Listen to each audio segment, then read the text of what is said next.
6 weeks after my divorce, I was the kind of man people stop inviting places. I still went to work.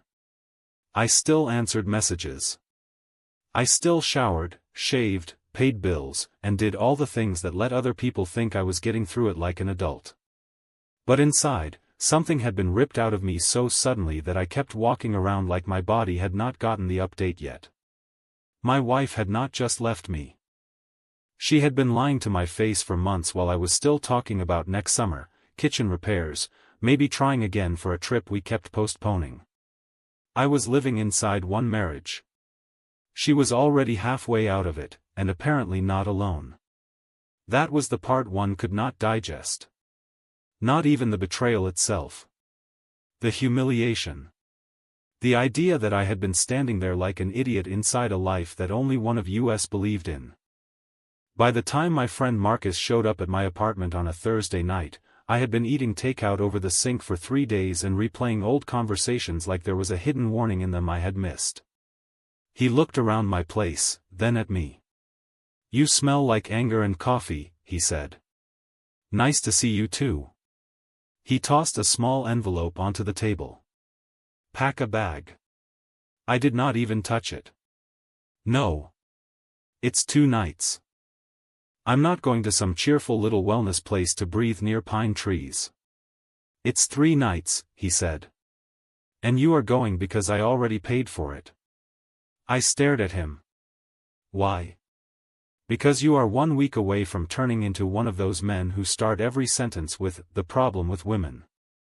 And I like you too much to watch it happen." That should have annoyed me. It did annoy me.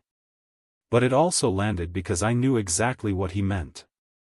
The resort was in the mountains, all dark wood, stone paths, hot pools with steam lifting into cold air, and people who looked rested in a way I immediately distrusted. I got there on Saturday afternoon with 1 duffel bag and the mood of a man arriving at court. For the first 2 hours, I hated everything. The calm music in the lobby. The herbal tea station. The couples walking around in matching sweaters like they had never once checked each other's phones in secret. I took my room key, dropped my bag inside, and went straight to the outdoor pool mostly because Marcus had texted, "At least stand near water and pretend to recover." That was where I saw her. She was sitting alone in a chair near the far edge of the deck, wrapped in a light cream cover-up, one leg crossed over the other, reading a paperback with a pair of glasses low on her nose. Mid-40s maybe. Beautiful, but not in the loud, obvious way that made people turn themselves into performers around her. She looked calm. Self-contained. Like she had no interest in being watched and therefore somehow became impossible not to notice. I only looked for a second before turning away, but a few minutes later, when I came back from the bar with a coffee I did not need, she glanced up and said, "That's a strange choice for a pool." Her voice was dry, amused. I looked at the cup. "I'm not really committed to the spa lifestyle. That much is clear." I should have smiled politely and kept walking. Instead I heard myself say, "You don't seem very committed to it either." She closed her book around one finger. "I'm committed to sitting in silence where nobody asks me for anything. The mountains are just decoration." That got an actual laugh out of me, the first real one in weeks. She noticed. "Ah," she said softly. "So you do remember how." I sat in the chair beside hers before I could talk myself out of it. Her name was Madison. The conversation should have been small and forgettable. Weather. Travel. Bad coffee. But it was not. Within 10 minutes it had that rare feeling of dropping past the usual nonsense. She did not ask questions like she was collecting material. She asked them like she could handle the answer. "What brought you here?" she said. "A friend with poor boundaries." She smiled at that. "Those are sometimes the most useful kind." "And you?" She looked out at the water for a moment before answering. "I wanted to find out whether I still exist when nobody needs me." I turned toward her fully then. She must have seen something change in my face because she added, "That sounded more dramatic than I intended." "No," I said. "It sounded exact." That was the first real moment. The one where I stopped feeling like I was passing time with a stranger and started feeling the click of recognition. We saw each other again at breakfast the next morning. Then on the terrace after lunch. Then later on a walking path above the trees, where she stood looking over the valley with both hands in her coat pockets while the wind pushed her hair across her cheek. She told me she had been married a long time. Told me some men did not need to shout to take up all the air in a room. That her husband had a polished way of correcting her until eventually she heard his voice even when he was not there. What to wear. What not to say. Which opinion was too emotional, which laugh was too loud, which version of herself was easier for everyone. "I did not notice myself disappearing at first," she said. I looked at her. "And now?" "Now I'm trying to see what's left when nobody is grading me." In return, I told her about my divorce. Not every detail. Not at first. But enough. Enough for her to understand that I had not come there for peace. I had come there because staying home with my own thoughts was starting to feel dangerous. She did not say she was sorry. She did not offer any of the usual lines people use when they want to get through your pain quickly and return to themselves. She just said, "That kind of betrayal rearranges a man." I nodded. "Yes," I said. "It really does." By Sunday night we were having a drink in the quiet lounge near the fireplace, our chairs angled toward each other, the room dim around us. I was telling her about the moment I found out, and she was listening with that stillness that made honesty feel less like exposure and more like relief. At some point my hand ended up on the armrest between us, and a second later hers rested there too, close enough that I could feel the heat of it without touching. Nothing happened. That was the whole point. Nothing happened, and it still felt like the most charged moment I had lived through in months.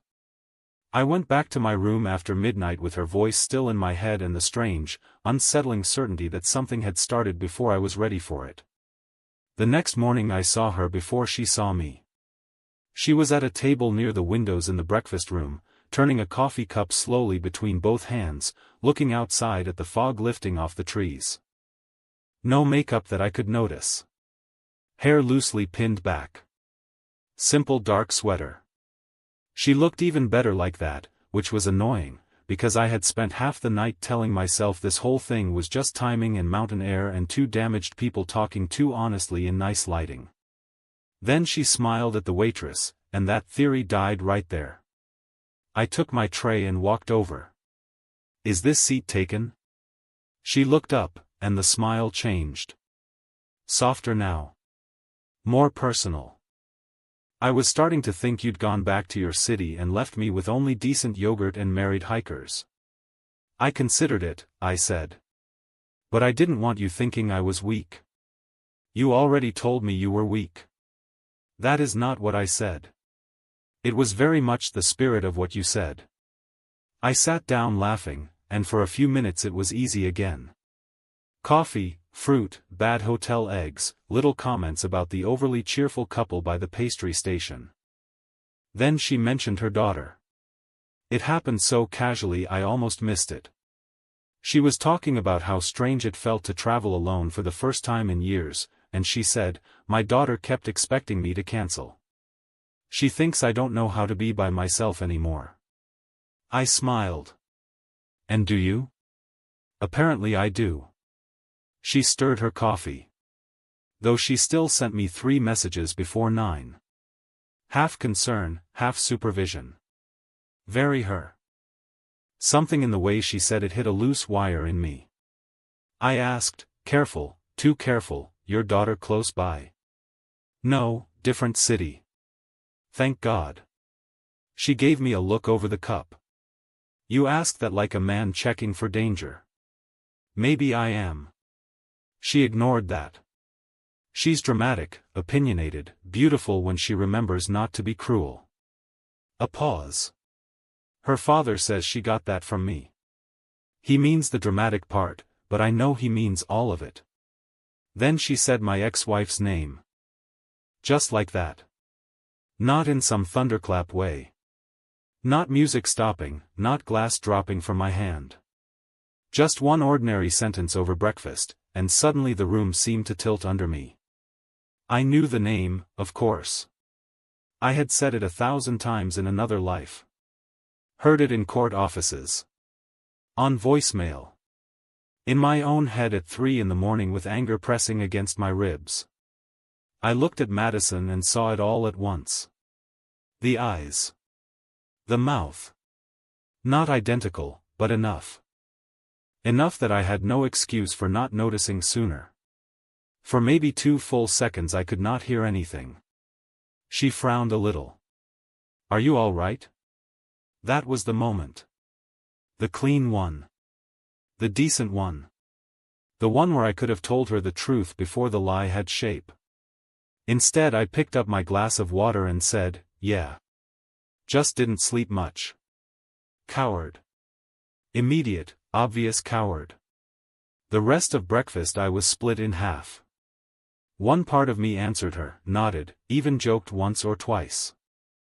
The other part was already packing a bag in my head, already walking out of the resort, already imagining the expression on her face if I told her I had been married to her daughter and had spent the last few days listening to her, wanting her, sitting close enough to touch. But I did not leave. That was the worst part. I did not leave. By noon we were walking a trail above the ridge, the sun finally burning through the clouds, pine needles soft under our shoes. Madison had a light scarf tied at her throat, and every so often the wind would tug it loose and she would catch it with one hand without breaking her sentence. She was telling me about the first year after her separation, how everyone had treated her like a fragile object that should be stored somewhere safe until she became useful again. I got so tired, she said, of people speaking to me like I was a room after a fire. I looked at her. What would have helped? She thought about it. Someone asking what I wanted next instead of what I could survive. That stayed with me. We stopped at a lookout point, and she leaned on the railing beside me. Not close enough to be deliberate. Close enough to matter. Can I ask you something rude? She said. You seem capable of it. A small smile. Do younger women know how lucky they are? I turned to her. That depends. Lucky to have what? To still be seen before they enter a room. To say something obvious and have men call it fascinating. To exist without becoming background. She shrugged one shoulder, but I could feel the weight under it. There's a certain age where people stop looking directly at you. Especially if you've spent years being someone's wife, someone's mother, someone's dependable person. You become function. I should have told her then. I should have stopped everything before it moved 1 inch further. Instead I said the truth that was easier. I see you. She held my gaze longer than was safe. That, she said quietly, is becoming a problem. We had lunch in town after that, at a small restaurant with fogged windows and heavy wooden tables. We shared bread and soup and a bottle of wine we did not need. She told me stories from the early years of her marriage, before she understood what was happening to her. I told her about the apartment I had moved into after the divorce, how every object in it still looked temporary, like I had not fully arrived in my own life. And have you? She asked. Not until here. She did not answer right away. Then she reached across the table and turned my wrist over, just once, her fingers resting against the inside of it for maybe 3 seconds. That tiny touch did more damage than a kiss would have. By evening we were back at the resort, sitting on the terrace wrapped in blankets while the sun went down behind the hills. Nobody around us mattered. I do not mean that romantically. I mean literally. It felt like the world had narrowed into her voice, her hands, the pause before she answered certain questions. She looked at me and said, "This is foolish." Yes. And you're not even pretending otherwise. I'm tired of pretending otherwise. Her face changed then. some last restraint slipping. She put her hand over mine. Fully this time. Warm. Steady. When I kissed her, she did not look surprised. She looked sad for half a second, almost, like she knew exactly how complicated a real feeling could become. Then she kissed me back, and after that nothing about the day felt reversible. Later that night, in her suite, we barely slept. Mostly we talked in the dark, close enough to hear each other breathe between sentences. About marriage. About loneliness. About the humiliating things people endure when they are afraid to start over. At one point she touched my face and said, "You feel less broken when you stop bracing." I wanted to tell her everything. I did not. And that is why, even at the happiest point of it, some part of me was already afraid. Because lying does not always sound like words. Sometimes it sounds like silence in exactly the place where truth should be. I woke up before her and knew the whole thing was over. Not because the feeling had faded. The opposite. That was the problem. I was lying on my back in a quiet suite in the mountains with a woman who had somehow reached me past all the anger, and for the first time since the divorce I did not feel numb, or bitter, or humiliated. I felt clear. Then I checked my phone. 3 missed calls from my ex. 1 message from her right under them. Mom stopped answering. The resort gave me nothing, but I know she's there. I'm coming up. I sat up so fast I almost made myself dizzy. Madison moved behind me under the blanket. What happened? For 1 second I thought about doing it again. Delaying. Hiding. Buying another 10 minutes of warmth before I destroyed everything. That was still in me, even then. That is the part one hate admitting. I turned around and looked at her. She was propped on one elbow, hair loose, face still soft with sleep, trusting me completely. That made it worse. "My ex-wife is coming here," I said. She blinked once. "All right." I swallowed. "There's more." The room changed before I even finished. I could feel it. Like the air knew before she did. "I know who your daughter is," I said. I didn't realize at first. Not the first day. But yesterday morning, at breakfast, when you said her name. I knew. She stared at me. I kept going because stopping would have been another version of cowardice. I was married to her. Nothing in her face moved for a moment. No shock I could read, no anger yet. Just complete stillness, the kind that makes you understand you have stepped somewhere you cannot step back from. Then she pulled the sheet around herself and got out of bed. "What did you say?" "I was your daughter's husband." "Was?" "Ex-husband." She gave a short, disbelieving laugh with no warmth in it at all. "You knew. For days, you knew." "Yes." "And you stayed." "Yes." She turned away from me, one hand braced on the back of a chair, as if the room had shifted under her feet. "No," she said quietly. "No, I need you to explain this in a way that makes sense, because right now it sounds insane. There isn't a version that makes me look better. That is not an explanation." I stood up. "I found out yesterday morning. I should have told you immediately.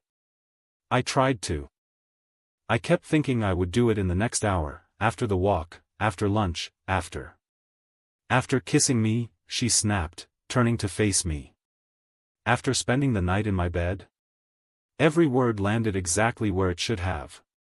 "Yes," I said. She looked at me like she was seeing a stranger built out of the last 3 days. "Did you know who I was when we met?" "No. I swear to you, no. But once you knew, you let me keep talking to you. You listened to me. You let me tell you things I haven't told people close to me. You let me stand there and trust you. I know. You know?" Her voice rose then, not loud, but sharp enough to cut. "That's all you have?" you know? I was afraid to lose this. She flinched as if I had said something ugly. This, she repeated. You call this fear? You made a decision for me. You decided I should stay in the dark because you liked how it felt.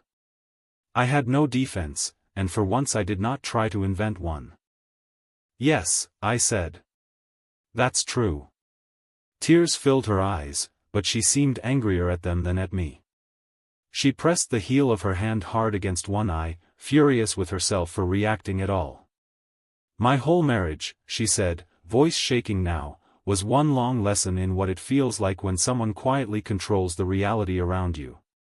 Do you understand that? Do you understand why this is not just some awkward coincidence to me? I do now. You should have understood then. That was the line I had earned.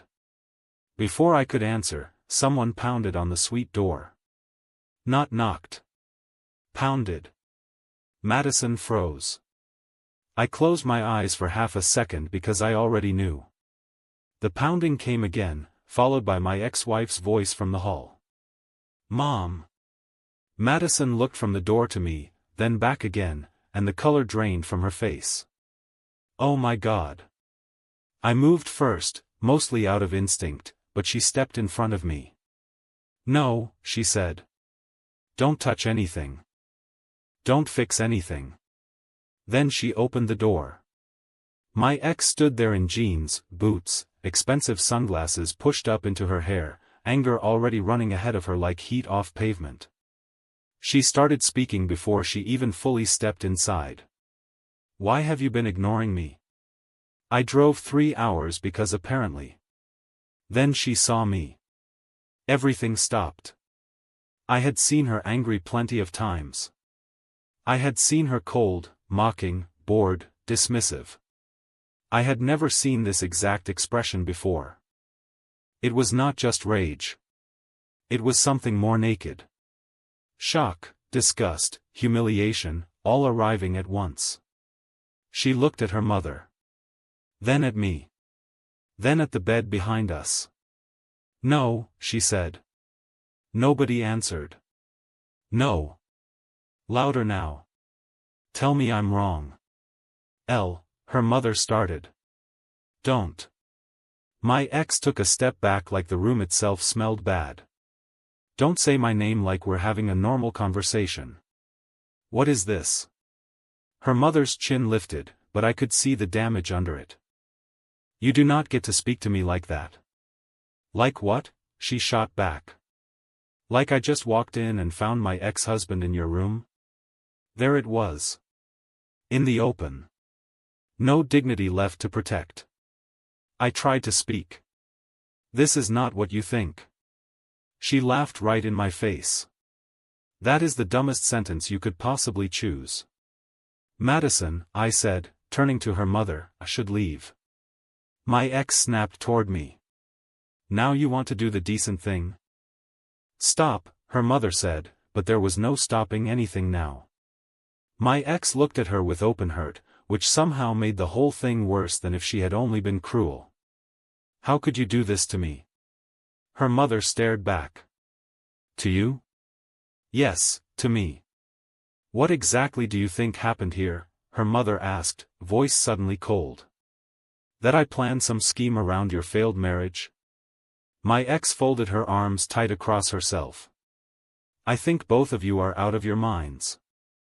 Madison, I said quietly, but her mother did not even look at me. No, she said. Let her finish. She came here for a scene, clearly. I came here because my mother vanished and now I find out she's with my ex-husband. Her eyes shone suddenly. Do you have any idea how sick that feels? That word hung there. Her mother's face changed. Not because of the insult itself. Because some part of her believed she had to answer to it. And that was the ugliest moment in the room. Not the shouting. Not the accusations. The way she stood there split in half between being a woman and being a mother, as if one role had to cancel the other for everyone to survive the morning. I saw it happening and realized too late that my silence had handed that choice to other people. She turned to me then, finally, and whatever softness had existed between us was gone. "You need to leave," she said. "Madison. You need to leave now."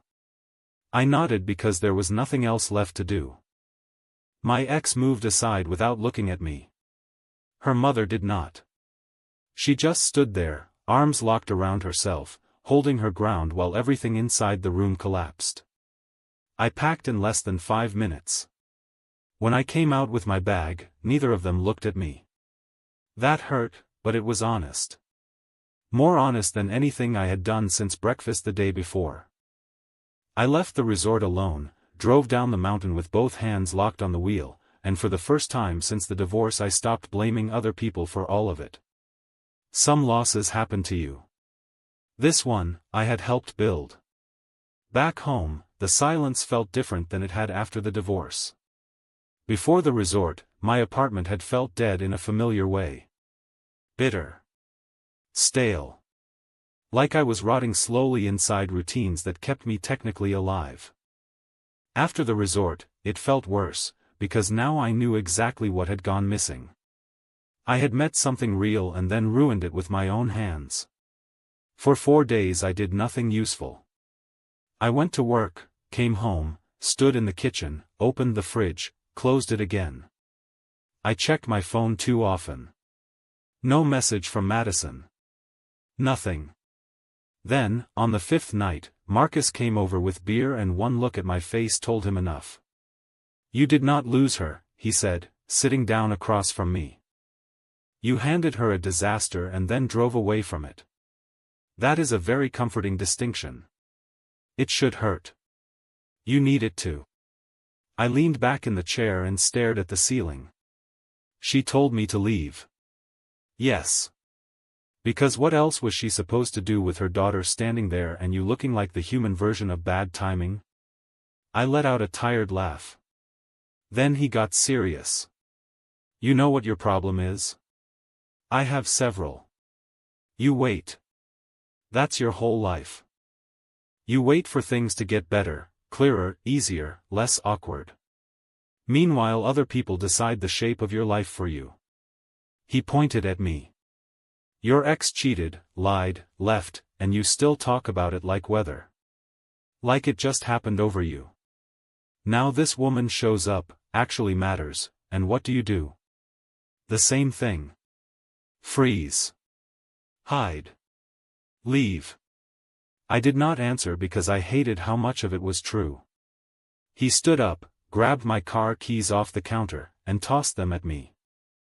"So stop waiting." The next morning I found Madison's address the boring way. Public records, old business listings, one coastal town her daughter had mentioned years ago, then a cottage rental tax entry that matched the family name. Nothing clever. Just stubbornness for once. I drove there myself. It took almost 5 hours. Long enough for panic to come and go twice. Long enough for me to rehearse 20 versions of what I would say and hate every one of them by the time I crossed the next town line. When I finally pulled up outside the cottage, the place looked exactly like something she would choose now that I knew her better. Weathered wood. Wide windows facing the water. A porch with 2 chairs and no effort to impress anyone. She opened the door before I knocked a second time. For a second neither of us spoke. She looked tired. Not ruined, not dramatic, just worn down in that quiet way that told me the last week had cost her something real.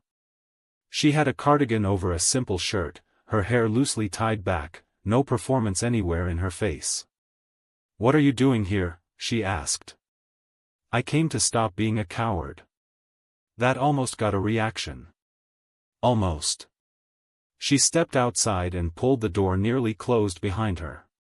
"You shouldn't have." "I know. But I came anyway." The wind off the water moved between us. I kept my hands visible at my sides because I did not want one gesture from me to feel persuasive. "I'm not here to defend what I did," I said. "I knew who you were, and I stayed silent because I was selfish and afraid." Not afraid of your daughter. Afraid of losing you the second I told the truth. I swallowed. That doesn't make it smaller. It makes it worse. Her eyes filled, but she held my gaze. You did make it worse, she said quietly. I know. You let me trust you. Yes. You let me think I was finally with someone straightforward. Yes. Every answer felt like stepping onto the nail instead of around it. But that was the point. I took a breath. What happened between us was still real. Not because it was intense, not because of where we were, not because both of us were lonely. It was real because I have not stopped feeling it now that everything pleasant about it is gone. And I don't want the version of me that ruins things by staying passive anymore. She looked away toward the sea. When she spoke again, her voice was thinner. She hasn't spoken to me properly since the resort. I knew immediately who she meant. She sends messages when she wants to punish me, Madison said. Little lines about shame.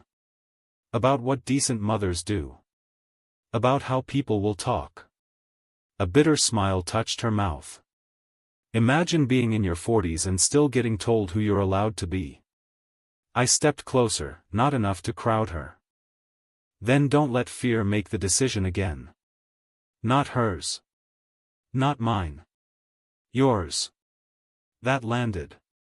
I could see it. She covered her face for a second, breathed, then dropped her hand. I missed you, she said, almost angrily.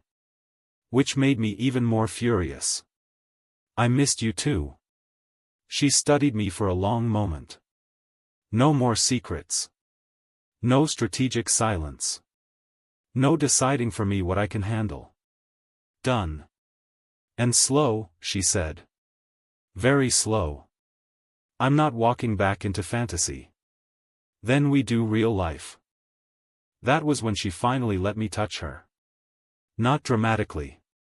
Just her hand finding mine, cold from the wind, fingers closing with care instead of heat.